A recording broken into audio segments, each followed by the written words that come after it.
Priatelia, ja vás zdravím z najbohatšieho miesta na svete. Pýtaš sa, kde som?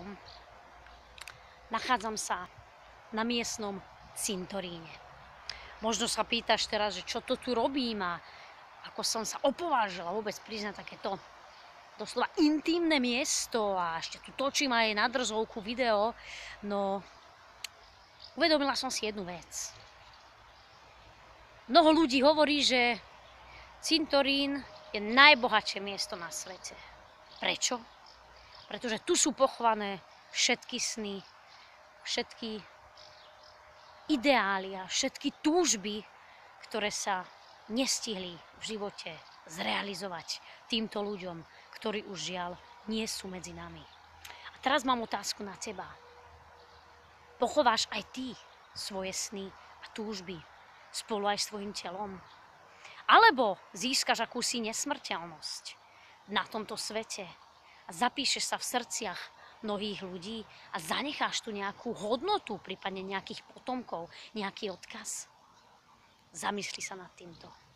Zamysli sa, či sa aj ty budeš považovať medzi tých 5% ľudí, ktorí sú úspešní a bohatí, alebo budeš žiť život podľa iných ľudí a plniť ciele iným a nie sebe. Takže priatelia, z mojej strany všetko. Ďakujem krásne za pozornosť a uvedom si jednu vec. Pokiaľ nebudeš žiť život podľa seba, tak nikdy nebudeš šťastný. Pretože budeš stále plniť sny niekomu inému. No žiaľ Bohu, nie sebe. A skončí to tu niekde v hrobe. Takže chod do toho naplno a daj do svojho života maximum. Pretože keď sa raz dostaneš na smrteľnú posteľ, povedz, že si do svojho života dal skutočne maximum. Z mojej strany všetko. Ja pevne verím, že budeš žiť život naplno a podľa svojich túžob a predstav. Maj krásny deň a žij naplno. Čau!